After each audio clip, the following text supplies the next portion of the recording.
lalu berusaha menyimpan sesuatu yang bisa membawa manfaat, baik untuk dirinya, untuk anak cucunya, maupun untuk keluarganya, untuk masa kini dan masa depannya. Kadang simpanan itu berbentuk uang, kadang berupa tanah, lain saat berbentuk pabrik, dan lain sebagainya. Sementara masa depan yang paling pasti adalah akhirat.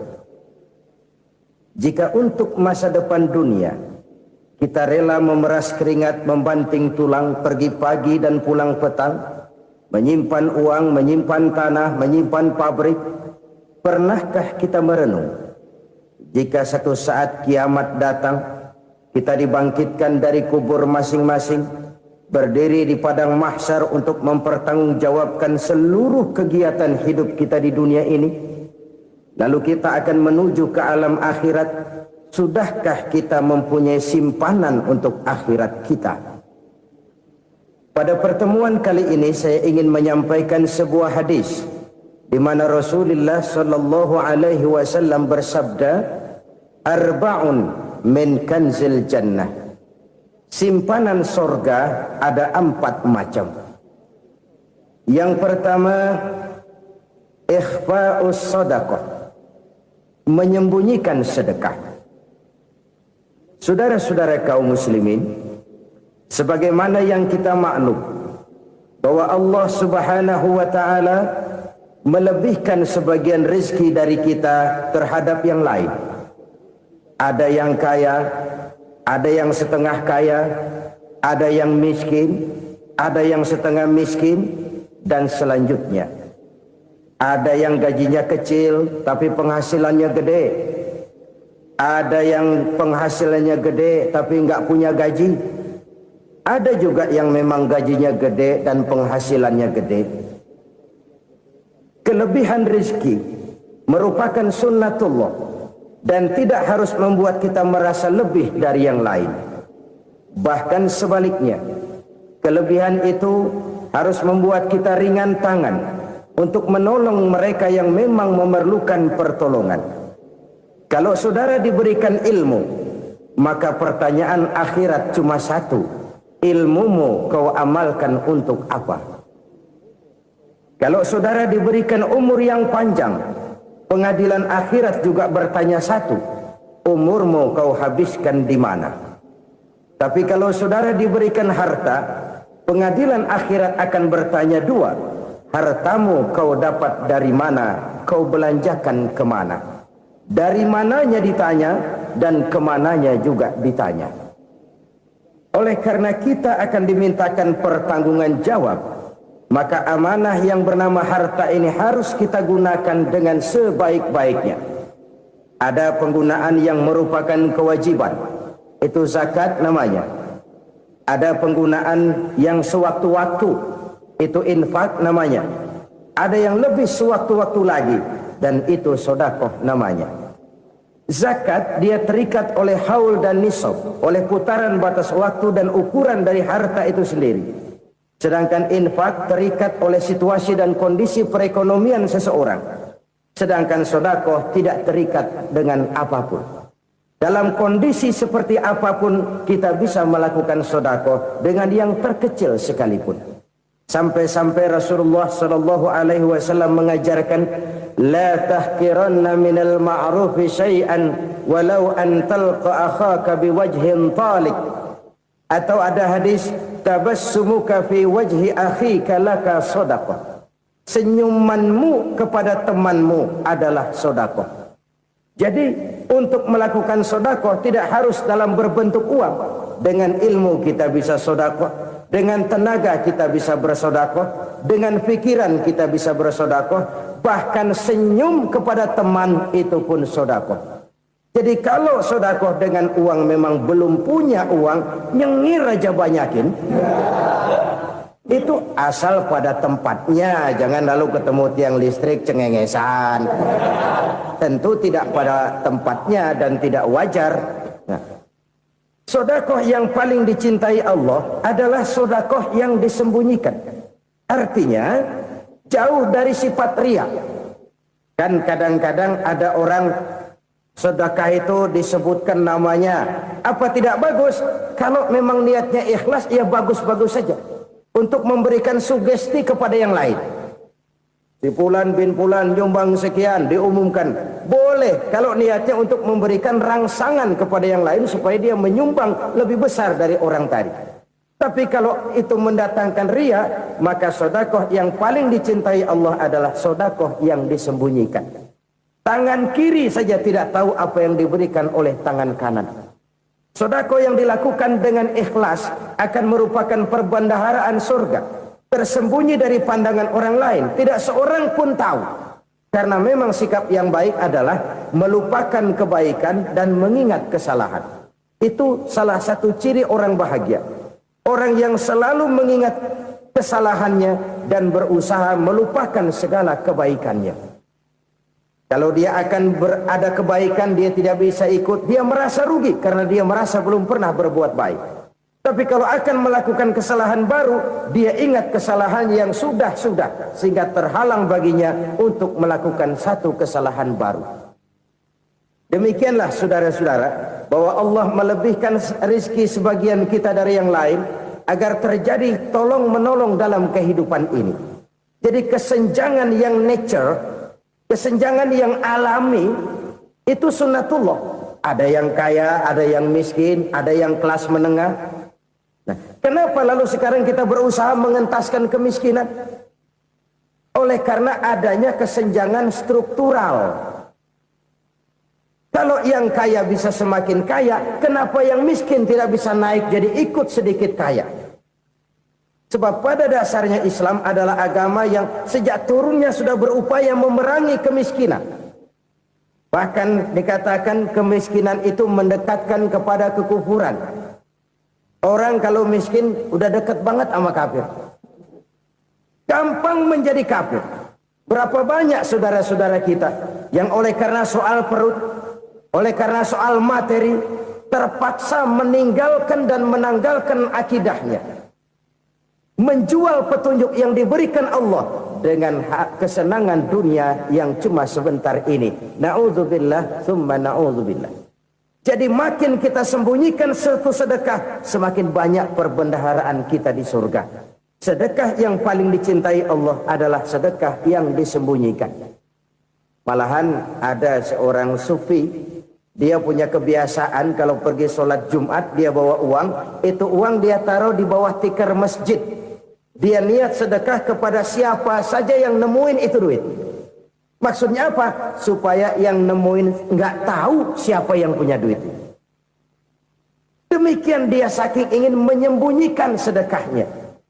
Karena sifat riya itu bisa memakan amal kita sendiri.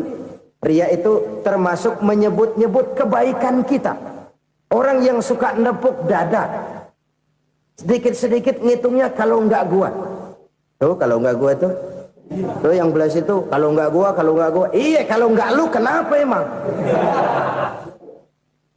Orang yang suka menepuk jasad, tuh biasanya memang begitu saudara-saudara. Kalau perang lagi berkecamuk, orang nggak sempat ngaku jadi pahlawan. Tapi begitu perang selesai, yang kagak kenal bedil ngaku pahlawan, mas. Itu sesuatu yang biasa. Oleh karenanya, orang-orang yang ikhlas dalam bersedekah, disembunyikannya sedekah itu Allah cinta betul. Malahan ada hadis memberikan jaminan, inna shadaqatal mar'il muslimi tazidu fil umri wa tadfa'u mitatas su'i. Sesungguhnya sedekahnya seorang mukmin tazidu fil umri, bisa menambah umur panjang. Wa tadfa'u mitatas su'i, dan menyelamatkan manusia dari mati secara su'ul khatimah. Jadi siapa yang kepengen panjang umur, banyaklah sedekah. Yang bosan hidup, pelit terus. Sedekah menambah panjang umur dan menyelamatkan manusia dari mati secara su'ul khatimah. Pak, katanya umur itu nggak bisa ditambah, nggak bisa dikurangin. Kapan? Kalau ajal sudah datang. Fa idza jaa ajaluhum la yastakhiruna sa'atan wa la yastaqdimun. Kalau ajal datang tidak bisa dimajukan, tidak bisa dimundurkan. Itu kalau ajal sudah datang. Tidak bisa lagi umur ditambah dikurangi, sudah datang. Tapi kalau belum datang, itu kan haknya Allah. Mau ditambah, mau dikurangi, hak prerogatif Allah. Sebagai pencipta manusia, Allah maha kuasa dan maha mampu. Sedekah ini menambah panjang umur dan menyelamatkan manusia dari mati secara su'ul khatimah. Itu orang mati kan sama ya, kondisinya mati, nggak nafas. Tapi hakikat mati kan lain-lain. Ada yang mati itu husnul khatimah, baik akhirnya. Misalnya lagi ngaji mati, lagi sholat mati, lagi sedekah mati. Ini yang dinamakan dengan husnul khatimah, baik di akhirnya. Sebaliknya ada yang su'ul khatimah, jelek di akhirnya. Ini yang jadi catatan akhir. Lagi nyekek botol, mampus. Lagi banting kartu, modar. Su'ul khatimah, jelek pada akhirnya. Sedekah menyelamatkan manusia dari mati secara su'ul khatimah. Dan kita semua kepengen mendapat husnul khatimah, jauh dari su'ul khatimah. Oleh sebab itu yang bisa menyelamatkan kita dari penyakit itu antara lain adalah sedekah yang disembunyikan, yang dikerjakan dengan ikhlas karena Allah. Tidak karena kepengen dipuji orang, tidak karena ingin dikatakan orang pemurah, sebab orang dermawan itu orang yang memberi tanpa harus diminta. Kalau masih harus diminta, ya belum dermawan namanya, masih harus diminta. Kalau nggak diminta ya tulus, lolos, polos. Saudara-saudara kaum muslimin rahimakumullah. Harta adalah amanat dan akan kita pertanggungjawabkan. Allah melebihkan rizki sebagian kita dari yang lain agar kita saling tolong menolong, bantu membantu. Nabi janjikan siapa yang meringankan beban saudaranya muslim di dunia, Allah akan meringankan bebannya di akhirat nanti. Sebuah jaminan dari baginda Nabi. Si orang yang kita bantu barangkali tidak bisa membalas, Allah yang akan membalas lewat jalan lain yang tidak pernah kita sangka-sangka. Ada orang tanya, Pak, ini ada orang nyumbang masjid sambil marah-marah, bagaimana? Saya bilang sumbangannya aja ambil, marahnya jangan. Marahnya jangan diambil, itu urusan dia. Saudara-saudara kaum muslimin rahimakumullah. Umat Islam ini kan umat yang punya potensi besar. Kadang kita merenung, kenapa kadang-kadang pembangunan masjid kok lambat sekali? Kalau hotel hari ini peletakan pertama, bulan depan peresmian. Supermarket hari ini peletakan batu pertama, minggu depan peresmian. Tapi kalau sudah yang namanya masjid, kadang-kadang peletakan batu pertama sekaligus jadi batu terakhir. 3 tahun, 4 tahun, campur nebar jalak di jalanan, duit dijaring kayak ikan sepat. Apa tidak ada orang Islam yang kaya? Banyak. Apa tidak ada pengusaha muslim yang jadi konglomerat? Ada. Lalu yang belum banyak itu yang komit terhadap nilai-nilai agamanya. Akhirnya kita jatuh jadi umat yang lemah. Belum ada pengusaha konglomerat muslim buka pabrik supermi cap bedug misalnya umpamanya atau pabrik kecap cap sorban supaya identitas keislamannya sedikit kelihatan. Kita jatuh jadi umat yang lemah karena potensi tidak terinventarisir dengan baik. Kita ini ibarat kompor yang cuma matengin nasi orang lain. Potensi kita dimanfaatkan oleh orang lain. Ukhuwah Islamiyah kita baru terbatas kepada silaturahmi. Ukhuwah di bidang ekonomi kita lemah, ukhuwah di bidang kebudayaan kita lemah, apalagi ukhuwah di bidang politik kita lebih rapuh lagi. Padahal ukhuwah itu adalah totalitas kehidupan manusia, menyangkut ipolek sosbud, memerlukan nilai-nilai ukhuwah. Jadi oleh karena itu mari kita menyadari di dalam harta kita, walaupun kita yang cari, pergi pagi, pulang sore, peras keringat, banting tulang, di sana ada harta anak yatim. Di sana ada hak masjid. Di sana ada hak pesantren, di sana ada hak jihad. Berbahagialah seseorang apabila dia oleh Allah dijadikan keran. Keran itu menyimpan air, tapi tidak untuk dirinya, tapi disalurkannya kepada mereka yang memang memerlukannya. Saudara-saudara kaum muslimin rahimakumullah, ini yang pertama. Jadi perbendaharaan surga adalah menyembunyikan sedekah. Orang lain nggak tahu, kita pun nggak pernah ngitung-ngitung.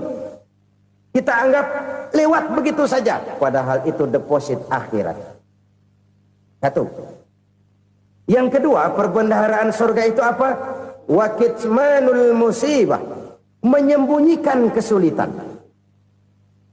Kadang orang takut menghadapi kesulitan, tapi makin kita merenung, hidup ini kan sebenarnya urusan. Takut sama urusan, ya jangan hidup. Tandanya orang hidup itu kalau punya urusan.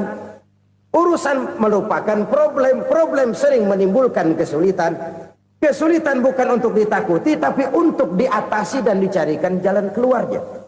Siapa sih orangnya yang nggak pernah sulit-sulit? Makin tinggi status sosialnya, makin gede urusannya. Makin tinggi kualitas imannya, makin berat tingkat kesulitannya. Cuma memang yang namanya enak itu seperti pelangi. Biang lala itu nggak pernah di atas kepala kita, di atas kepala orang melulu. Lu sih enak lu, kata kita. Dia juga bilang yang enak kan lu. Pelangi itu nggak pernah di atas kepala kita. Kata tukang beca, aduh enak ya naik Mercy. Kata tukang beca, apa yang di dalam mobil Mercy? Aduh enak bener tukang beca, di jok ngeringkuk ngorok pules bener. Saya kamar pakai AC, sejuk, tempat tidur sutra, empuk, alga, spring bed, gula kulik, nggak bisa pulas kalau belum minum Valium, belum tidur. Enak bener tukang beca, di jok ngorok nggak tahu wetan kulon. Si tukang beca bilang yang di Mercy enak, yang di Mercy bilang tukang beca enak. Inilah enak, nggak pernah di atas kepala kita, di atas kepala orang lain melulu enak itu. Nah, saudara-saudara, yang merupakan perbendaharaan surga itu orang yang bisa menyembunyikan kesulitan, baik pribadi ataupun rumah tangga. Nih terutama rumah tangga yang jadi soalnya. Kadang-kadang kita ini kalau senang, sebaliknya kalau senang kita diam, kalem aja, cuek. Banyak banget duit kita, bawaan diam aja udah. Malah ketemu orang takut. Tapi begitu susah, sekampung tahu. Padahal Nabi mengajarkan perbendaharaan surga itu menyembunyikan musibah, menyembunyikan kesulitan. Kalau enak, cerita sama orang-orang. Kalau nggak enak, rasain sendiri, tekan sendiri, atasin sendiri. Kita kan sebaliknya, senang kita diam, asal lagi susah, paling tidak kita nyari teman buat cerita kesusahan. Siapa orangnya yang nggak pernah susah? Cuma soalnya bagaimana kita mengatasi kesusahan itu sendiri. Begitu juga misalnya kalau orang sudah berumah tangga, itu orang tuanya harus menjadi tempat dia cerita yang enak-enak saja. Yang nggak enak rasain berdua, selesaikan berdua, atasin berdua. Jangan dibalik. Asal senang diam, giliran susah saja. Maknya laporan. Terbalik. Bisa menjaga security informasi. Maka nama bayam keluar diam, malah seluitan. Enak amat lo makan daging ayam. Security informasi. Saudara-saudara kaum muslimin rahimakumullah. Ujian yang terberat itu yang pernah diberikan kepada para nabi, para rasul, para aulia, para ulama. Makin tinggi keimanan, makin berat bentuk kesulitan. Ayo saya kemukakan satu contoh saja. Ada seorang nabi yang kaya, nabi kaya, namanya Nabi Ayub. Iblis kalau orang begini kan keki, ibadahnya rajin, kaya. Yang kayak begini susah digodain. Kalau ibadahnya rajin, miskin, kali bisa disogok. Sini imannya mantap, ibadahnya rajin, kaya, nabi lagi. Oh, tapi namanya iblis nggak kurang akal. laporan, Tuhan, kenapa Les? Ya ini bahasa saya, bahasa Qur'annya sih nggak gitu. Itu hambamu yang namanya Ayub, dia rajin ibadah cuma karena dikasih kaya aja. Coba kasih miskin dia, berhenti dia sembahyang. Ah, kamu bisa aja.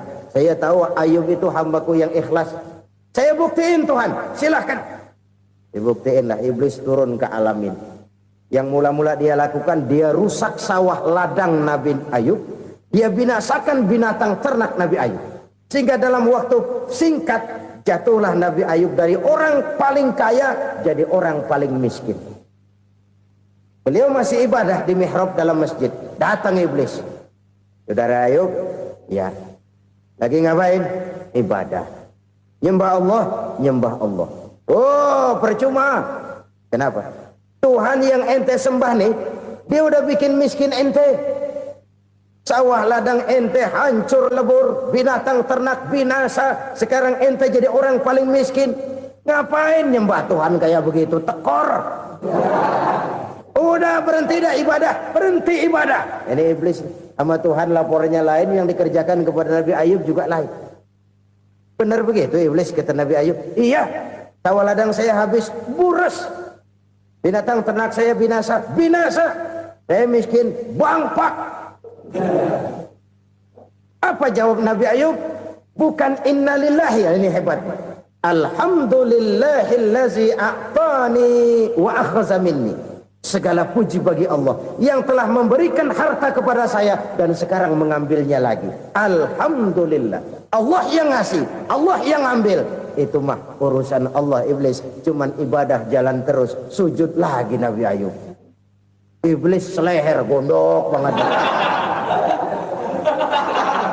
Dasar Nabi nggak mempan dia apa-apain. Miskin malah alhamdulillah. Allah yang ngasih, Allah yang ngambil.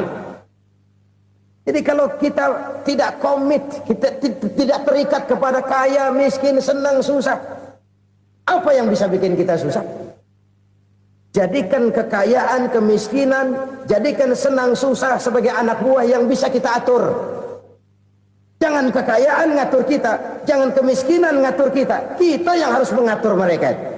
Senang, susah, kaya, miskin, bahagia, sengsara, jadikan itu anak buah yang bisa kita atur. Kalau sekarang kita kaya, lain saat boleh jadi kita miskin, semiskin-miskinnya. Allah yang ngasih, Allah yang ngambil. Tenaga mana yang bisa menghalangi? Ibadah jalan terus. Iblis makin gondok. Dasar Nabi loh. Akhirnya apa?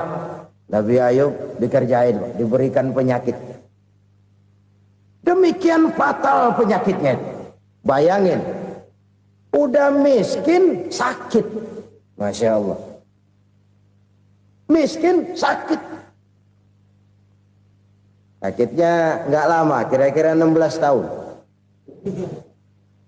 Istrinya 3, 2 mental minta ceraiin. Ngerawatin laki bengek begini. Senang belum tentu, susah udah pasti nih. Cerai aja, cerai dah. Cerai. Tinggal satu Siti Rahmah yang setia menemani beliau. Sesetia-setianya hati perempuan. Satu saat Siti Rahmah bilang, "Bang, iya, abang kan Nabi bang. Lalu namanya Nabi kan doanya jarang meleset bang. Maksud kamu minta kenapa sih sama Tuhan biar abang sembuh baik dah bang?" Siti Rahmah, iya. Saya sakit berapa tahun sih dah? 16 tahun bang. Sebelum ini saya sehat berapa tahun? Ya kira-kira 60 tahun bang. Nah coba ente banding-bandingin Rahmah. Saya dikasih sehat 60 tahun. Dikasih sakit 16 tahun. Sudah nggak sabar mau doa kepada Allah minta sembuh. Saya malu kepada Allah. Diuji dengan yang luar biasa seperti ini, tidak mengganggu stabilitas kehambaannya. Dia tetap menghamba kepada Allah Subhanahu wa ta'ala. Saudara-saudara kaum muslimin rahimakumullah. Kunci menghadapi kesulitan itu apa? Allah jelaskan dalam satu ayat, wa basyiris sabirin alladzina iza asabathum musibah qalu inna lillahi wa inna ilaihi raji'un. Gembirakan orang-orang yang sabar. Siapa mereka itu? yang apabila mendapat musibah mereka kembali kepada keyakinan dasar segalanya dari Allah dan segalanya akan kembali kepada Allah. Ini konsepsi dasar dari sikap muslim dalam menghadapi berbagai kesulitan. Segalanya dari Allah, segalanya akan kembali kepada Allah. Kalau ini sudah kondisi dasarnya, maka kita akan lapang menghadapi kenyataan bagaimanapun pahitnya. Apakah itu namanya miskin, apakah itu namanya sakit, bahkan maut sekalipun. Maut sekalipun. Segalanya dari Allah, segalanya akan kembali kepada Allah. Ini sikap hidup, bukan sekedar ucapan. Kita kadang-kadang menjadikannya sebagai ucapan. Mulutnya sehingga berhenti, innalillahi wa inna ilaihi rajiun, tapi nangisnya terus gerung-gerungan. Bukan itu, ini kesadaran moral. Kalau segalanya dari Allah, segalanya kembali kepada Allah, kan sebenarnya cuma nunggu giliran. Hari ini saya nyembayangin dia, entah hari apa saya disembayangin orang. Hari ini saya antar dia ke kubur, entah hari apa orang nganterin saya ke kubur. Hari ini saya tahlilkan dia, entah nanti kapan orang tahlilkan saya. Segalanya dari Allah, segalanya akan kembali juga kepada Allah. Oleh sebab itu saudara-saudara, kesulitan bukan untuk ditakuti. Kesulitan justru untuk diatasi, dicarikan jalan keluarnya. Dan tidak ada orang yang tidak pernah mendapat kesulitan. Tidak ada. Semakin tinggi status sosial, semakin tinggi kualitas keimanan, semakin besar juga tingkat kesulitan. Hanya saja bagaimana cara kita mengatasinya. Dan Al-Quran menyatakan, inna ma'al usri yusra. Di balik kesulitan itu pasti ada kemudahan. Roda itu berputar. Karena itu Rasulullah sallallahu alaihi wasallam mengingatkan kepada kita, ta'arraf ilallahi fir raha ya'rifka fis syiddah. Ingatlah kepada Allah di waktu kamu senang, supaya Allah ingat kepada kamu di waktu kamu susah. Kalau waktu senang kita ingat kepada Allah, kita susah, Allah tidak akan meninggalkan kita. Tapi kalau waktu senang kita jauh dari Allah, sujud tidak sempat, dengan masjid jauh, ketika senang kita lupakan Allah. Nanti begitu kita susah, Allah lupakan kita. Dan itu menyakitkan. Oleh karena itu orang-orang tua kita dulu bilang, kalau lagi sehat ingat-ingat lu bakal sakit nanti. Kalau lagi kaya ingat-ingat satu saat kita bakal jatuh miskin. Bahkan kalau lagi muda ingat-ingat kita bakal tua. Dan yang terpenting, kalau lagi hidup ingat-ingat kita bakal mati. Saudara-saudara kaum muslimin rahimakumullah. Jadi yang kedua yang merupakan perbendaharaan surga, menyembunyikan musibah. Saudara-saudara kaum muslimin rahimakumullah. Hal ketiga yang merupakan perbendaharaan surga adalah wasilatur rahmi. Orang yang suka bersilaturahmi. Sebagaimana yang kita maklum bahwa manusia adalah makhluk yang disebut zon politika. Makhluk sosial yang tidak mungkin hidup sendiri-sendiri. Betapa dan siapapun kita memerlukan orang lain. Bodoh betul manusia kalau tinggal di tengah masyarakat tapi tidak mau bermasyarakat. Merasa hebat sendiri, pintar sendiri, gagah sendiri, kaya sendiri. Mungkin kalau mati juga ngubur sendiri. Jangankan kita di sini, di sorga saja Nabi Adam waktu sendirian bengong melulu, mondar mandir. Allah tegur dam sepi dam. Ya ini kalau bahasa saya. Iya Tuhan sepi ini nggak ada coret-corekan pisan ini. Diciptakan Siti Hawa baru anteng Nabi Adam. Itu di sorga. Cobalah. Umpamanya saudara tinggal di Jakarta nih. Kayak bener. Apaan aja di Jakarta punya saudara dah. Jembatan Semanggi ambil. Monas, Buntel bawa pulang. Hotel-hotel ambil semua. Cuman tinggal di Jakarta sendirian, apa enaknya? Betapa dan siapapun kita perlu orang lain. Tidak ada seorang pun yang bisa memenuhi kebutuhan hidupnya secara sendiri-sendiri. Nah, Islam telah menyelamatkan manusia dari ras diskriminasi. Mengikat manusia dengan persaudaraan yang berlandaskan kepada akidah. Karena itu dianjurkan bersilaturahmi. Bahkan Nabi menyatakan, man arada ayyubsata lahu fi rizqihi wa yunsa'a fi atharihi falyasil rahimah.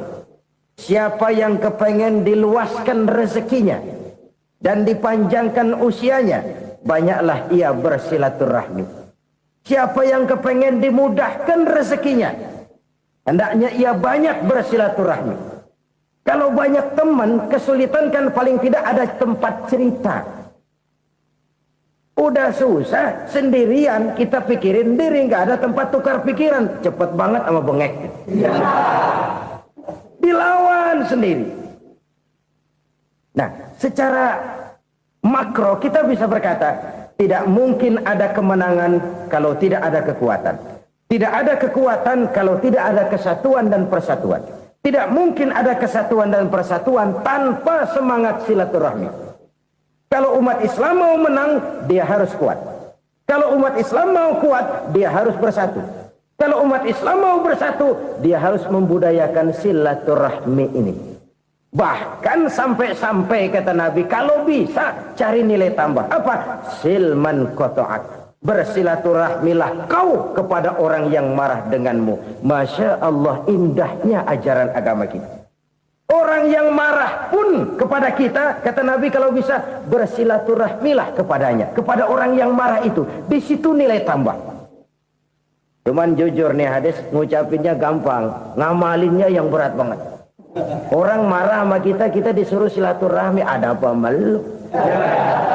Lu marah, ada gua marahan lagi. Tunggu pikirin. Saudara-saudara kaum muslimin rahimakumullah. Tapi ini yang diajarkan, bahkan ini yang dicontohkan oleh baginda Rasul. Bagaimana begitu mudah, misalnya satu saat Abu Jahal ini ngatur strategi bagaimana bikin Muhammad celaka. Dia gali lubang di depan tempat tidurnya. Dia tutupin daun korma. Terus dia panggil seseorang, ke sini. Kasih tahu Muhammad, pamannya sakit keras, minta ditengokin. Berangkat orang ini ke sana. Muhammad, labbaik. Pamanmu sakit keras, dia minta ditengokin. Baik, saya akan datang menjenguk beliau. Berangkatlah Nabi ke rumah Abu Jahal tanpa prasangka apapun. Abu Jahal udah pasang setil, selimut 3 rangkap setengah dia pakai. Persis kayak orang meriang. Tapi sembari ngintip dari balik selimut. Begitu Muhammad buka pintu, nah masuk perangkap nih. Muhammad jalan menuju tempat pembaringan. Makin lama makin dekat, makin lama makin dekat. Makin dekat ke lubang yang dipasang oleh Abu Jahal itu. Dalam hati Abu Jahal, terus dah jatuh, mampus dah lo ini. Mampus lo hari ini nih. Apa yang terjadi? Malaikat Jibril datang. Muhammad, pamanmu cuma pura-pura sakit. Di depan tempat tidurnya ada lubang perangkap supaya kamu jatuh ke situ. Sudah, kamu pulang. Balik kanan Nabi. Sudah hampir jatuh ke lubang, balik kanan, pulang. Bayangin kecewanya Abu Jahal. Muhammad dikit lagi, Muhammad dikit lagi. Enggak, paman, saya pulang aja. Emosi bangun dari tempat tidur, enggak sadar kalau lagi pura-pura sakit. Lompat ngejar Nabi, dia lupa dengan lubang yang dia gali. Usrak, nyemplung sendiri ke dalam lubang.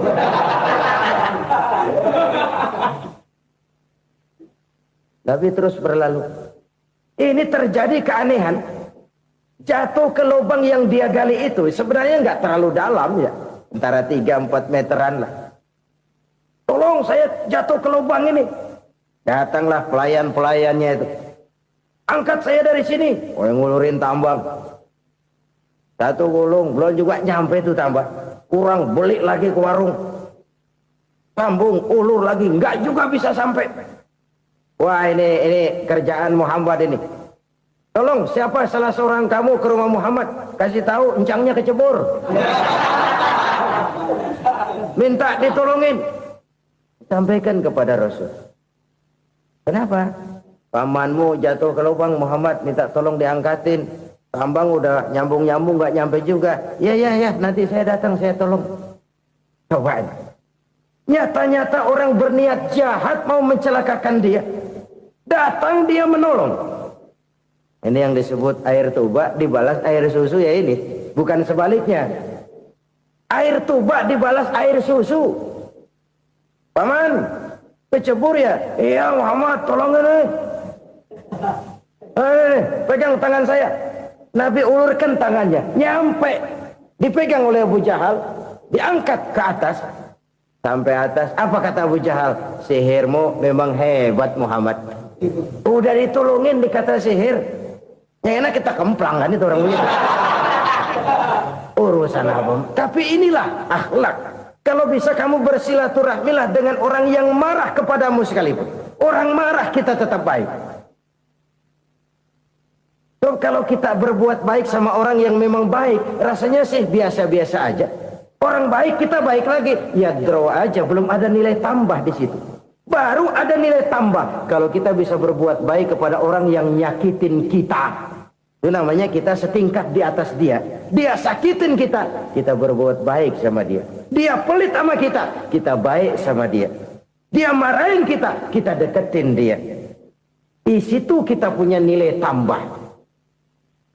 Jadi siapa yang ingin diluaskan rezekinya kata Nabi dan dipanjangkan umurnya, hendaklah ia banyak-banyak bersilaturahmi.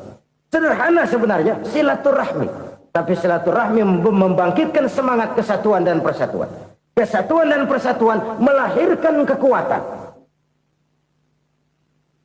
Dalam matematika, 1 ditambah 1 pasti 2. Tapi di tengah masyarakat, 1 orang takut ditambah 1 orang takut, hasilnya jadi 2 orang setengah berani. Kenapa setengah berani? Karena udah berdua. Tadi pan takut sendirian. Kalau dia kumpul turu-turu takutlah jadi berani. Kita yang lemah, kita yang tidak berdaya, kita yang miskin, kalau mau kompak bersatu, apa yang nggak bisa kita kerjain? Apalagi tinggal di kota besar, pilihan cuma 2, bertahan atau minggir. Bertahan atau minggir. Untuk bisa bertahan, harus mampu bersaing. Untuk mampu bersaing, harus punya keahlian. Keahlian harus ditunjang dengan pendidikan. Ditambah oleh kekompakan sebagai umat.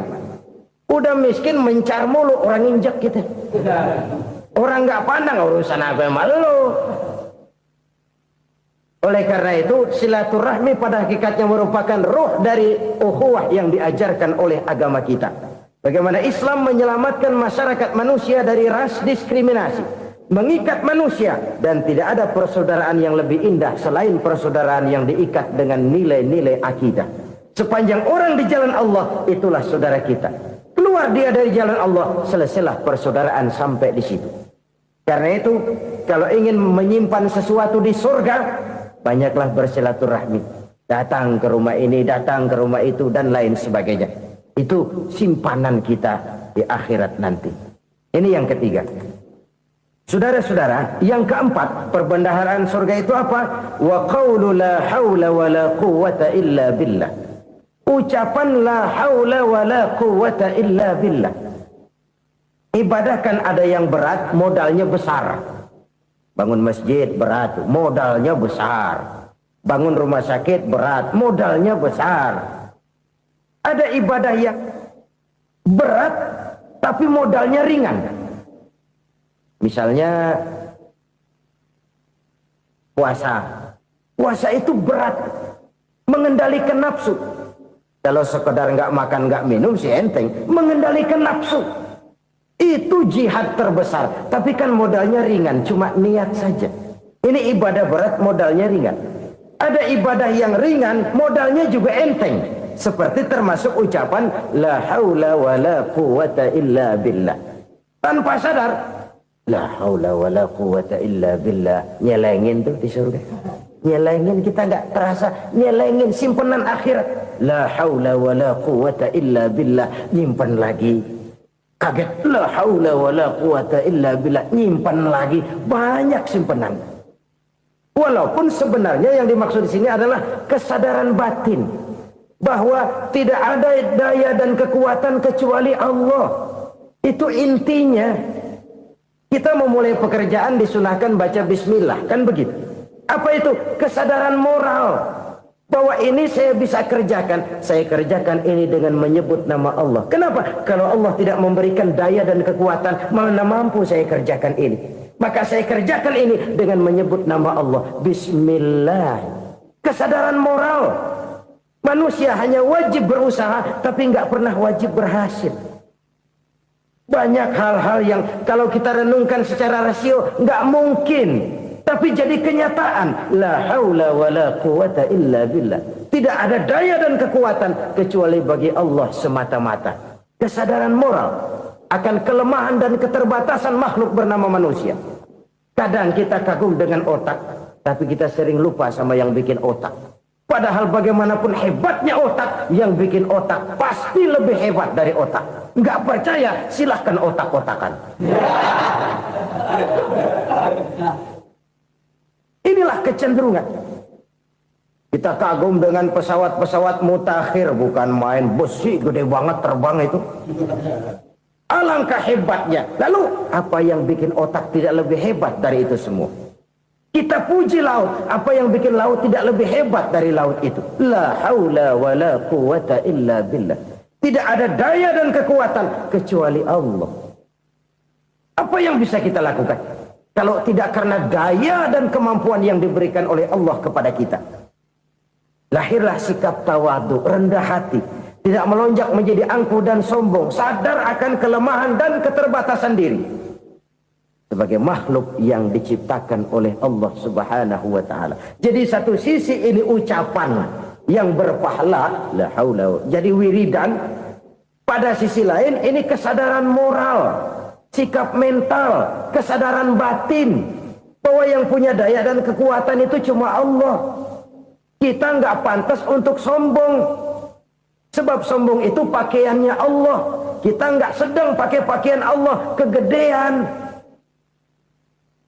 Dan makin kita renungi, makin terbentur. Apa sih yang bisa kita sombongin? Kita mau sombong apa? Kaya, pintar, itu kan semua relatif. Di atas langit masih ada langit lagi. Jadi oleh karenanya, marilah kita menyadari. Manusia hanya wajib berusaha, tapi tidak pernah wajib berhasil. Yang berusaha saja tidak wajib berhasil, apalagi yang tidak berusaha. Islam bukan agama orang pemalas yang selesai sholat lalu enggelohom, enggelenggem ayem-ayem. Tapi Islam bukan agama orang sombong yang setelah berusaha lalu tidak memerlukan Allah. Kita bisa saja bikin proyeksi, tahun sekian kita bakal panen besar menurut perhitungan otak. Tapi ada kejadian lain. Apa? Tikus ngambek. Habis itu dimakanin tikus, panen gagal. Proyeksi rasional gagal oleh tikus-tikus yang ngambek itu. Bisa saja terjadi. Tahun depan kita panen besar, urung. Kenapa? Musim panas panjang. Dan sekarang ini koran-koran bikin berita musim mengalami penyelewengan. Bukan cuma manusia yang nyeleweng sekarang. Musim pakai nyeleweng. Mestinya kan musim hujan udah selesai, masih hujan-hujan juga. Musim. Nah sekarang kita boleh bikin proyeksi, kita bakal panen besar. Tahu-tahu musim panas panjang, sawah retak, air kering. Cari teknokrat yang paling botak, suruh pendekin tuh musim panas. La haula wa la quwata illa billah. Inilah kesadaran moral. Saudara, saya teringat satu saat ada seorang konglomerat. Umurnya ya kira-kira 70-an. Satu saat dia ditanya oleh wartawan, "Pak, umur Bapak berapa sih?" "Ya paling 10 tahun." 10 tahun? 10 tahun? Anak Bapak berapa orang? Satu. Satu saja? Satu. Harta Bapak berapa? Ya paling-paling bangsa 7 juta kali. 7 juta? Iya. Pak, kenapa Bapak bohongi saya? Bapak punya buku biografi. Koran-koran, majalah-majalah banyak memuat cerita riwayat hidup Bapak. Saya tahu umur Bapak 70. Kenapa bilang cuma 7 tahun? Saya tahu anak Bapak 8. Kenapa cuma bilang 1? Saya tahu harta bapak miliaran, mungkin triliunan, pabrik di mana-mana, bank di mana-mana. Kenapa bilang uang bapak cuma 7 juta? Nah, kata si konglomerat tadi, kamu benar nak, kamu benar. Umur saya kalau jumlahnya memang 70 nak. Cuman ingat-ingat saya, baru 7 tahun terakhir ini saya sujud. Baru 7 tahun terakhir ini saya berusaha dekat dengan Allah. Saya laksanakan perintahnya, saya jauhi larangannya. 7 tahun inilah rasanya yang ada nilainya di hadapan Allah. Yang 63 tahun matong, kelabu, kelem umur gue. Habis untuk maksiat, untuk munkarat. Maka ketika ditanya tadi, umur saya 7 tahun itu. Oh begitu Pak. Oh iya. Lalu anak Pak. Anak bapak kan 8. Kenapa bilang cuma 1? Nah, kalau jumlah hitungannya memang anak saya 8. Tapi dari 8 orang ini rasanya cuma 1 nih. Yang bakal jadi buah hati, belahan jantung. Pelanjut cerita, penerus sejarah. Bakal jadi anak soleh yang akan mendoakan saya.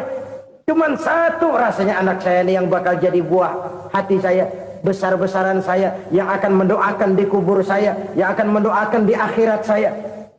Yang 7 orang mana? Masya Allah, yang atu tenggeng, yang atu nyekek botol mulu, yang atu nggak karu-karuan. Makanya saya bilang 1 anak saya yang akan bisa mendoakan saya. Oh begitu Pak. Iya. Nah harta Pak, harta bapak kan triliunan, pabrik bapak di mana-mana, uang bapak hampir di tiap bank-bank besar. Kenapa bilang cuma 7 juta? Betul kau nak. Harta saya kalau jumlahnya memang miliaran, triliunan mungkin. Tapi yang saya ingat baru 7 juta tuh yang saya belanjakan di jalan Allah. Saya nyumbang masjid, saya santuni yatim piatu, saya bantu pembangunan pesantren, saya bantu pembangunan rumah sakit Islam. Itu yang akan saya bawa pulang ke akhirat, yang 7 juta itu. Yang triliunan itu nanti akan diperebutkan oleh anak-anak saya sebagai waris saya. Jadi harta saya 7 juta itu yang bakal nemenin saya di akhirat. Yang akan saya bawa pulang jadi teman saya. Saudara-saudara kaum muslimin, jangan-jangan orang tua itu adalah kita-kita ini. Jangan-jangan kita-kita ini adalah orang tua itu. Jangan-jangan itu potret dari diri kita masing-masing. Dari sekian umur yang diberikan Allah, berapa tahun yang ada nilainya di hadapan Allah? Dari sekian anak-anak yang merupakan amanah, berapa yang akan mendoakan kita sebagai orang tuanya menjadi anak soleh? Dari sekian banyak harta yang diberikan Allah, berapa yang akan kita bawa pulang menghadapnya nanti, yang kita belanjakan di jalan Allah? Ini sebuah potret kehidupan. Karena itu kita kembali kepada la haula wa la quwwata illa billah. Kita wajib berusaha, kita wajib berikhtiar. Selebihnya, segala daya dan kekuatan hanya milik Allah saja semata-mata. Satu kesadaran batin dari setiap pribadi muslim. Setelah ia berusaha dan berikhtiar, ia menyerahkannya kepada Allah Subhanahu wa ta'ala. Jadi, satu sisi ini merupakan wiridan ucapan yang mengandung pahala. Pada sisi lain, ini merupakan sikap batin dari seorang muslim di dalam ia menghadapi realitas kehidupan ini. Saudara-saudara kaum muslimin rahimakumullah. Kalau ini kita jadikan satu basis kehidupan, maka ini akan menyelamatkan manusia dari kemungkinan tergelincir menjadi orang yang lupa diri dan lupa darat. Sebab itu Imamul Ghazali berpesan, jadidis safinah fa innal bahra amiq. Wa khuziz zad fa inna safara ba'id wa khaffifil hamla fa innal hamla sadid. Perbarui selalu kapalmu karena lautan sangat dalam. Bawa bekal yang banyak karena perjalanan ini sangat jauh. Ringankan beban karena kebanyakan beban akan menyakitkan. Alangkah indah kalimat ini, alangkah dalam makna yang terkandung di sana. Perbarui selalu kapalmu karena lautan sangat dalam. Apa artinya ini? Jaga mentalmu baik-baik. Pelihara imanmu baik-baik. Karena hidup penuh cobaan. Seperti lautan. Kita kalau berlayar di lautan kan kadang-kadang tenang. Angin bertiup sepoi-sepoi basah. Jika malam datang bintang gemintang bertabur menghias cakrawala. Rembulan memantulkan sinarnya dengan indah. Dalam keadaan begitu berlayar enak. Tapi lain saat ombak menggunung, halilintar menyambar, angin topan bertiup. Berapa banyak sudah saudara-saudara kita yang tenggelam di lautan dunia tanpa sadar bahwa dia belum sampai kepada pantai yang akan dituju. Berapa banyak sudah saudara-saudara kita yang tenggelam di lautan dunia ini tanpa sempat bangkit lagi. Dia menyangka sudah sampai kepada tujuannya. Hati-hati kapal jangan sampai bocor karena lautan sangat dalam. Iman ini jaga baik-baik karena hidup penuh dengan ujian. Wa khuzizat fa inna safara ba'id. Bawa bekal yang banyak karena perjalanan sangat jauh. Saudara mau ke Bandung, bawa duit. Saudara mau ke Surabaya, banyakan lagi duitnya. Saudara mau ke Mekah, gepokan, iketan tuh duit nggak lembaran lagi. Makin jauh perjalanan, makin banyak bekal yang harus kita bawa. Kalau saudara dari Jakarta mau ke Surabaya, kagak bawa duit berangkat juga, itu sih bukan berani namanya, nekat. Sampai Surabaya belum tentu, sengsara di jalan udah pasti. Kenapa? Nggak bawa bekal berangkat. Sama juga kita nih, misalnya belum sempat sembahyang, mati. Waduh, berani banget orang. Belum punya bekal, mati. Sengsara di jalan. Atau bekal tidak cukup. Dari Jakarta saudara mau ke Surabaya, bawa duit 500 perak. Paling jauh Cikampek nyampenya itu. Paling jauh itu. Antara jauhnya perjalanan dengan bekal yang saudara bawa tidak seimbang. Hidup ini perjalanan panjang. A walking tour. Dimulai dari alam arwah. Sebelum jasad diciptakan, roh diciptakan lebih dulu. Dari situ pindah ke alam rahim. Dari alam rahim pindah ke alam dunia. Dari alam dunia pindah ke alam barzah. Baru menuju akhirat. Satu perjalanan panjang. Kalau bekal tidak bawa, sengsara di jalan. Bawa bekal yang banyak karena perjalanan ini sangat jauh. Wa khaffifil hamla, ringankan beban karena beban itu cuma akan menyulitkan. Kalau bekal itu sih keperluan, tapi beban nggak kita perluin, cuma ngeberat-beratin. Apa ini beban? Dosa, kecurangan, kebatilan, kesoliman, ketidakadilan, kesewenang-wenangan. Itu akan jadi beban kita di akhirat.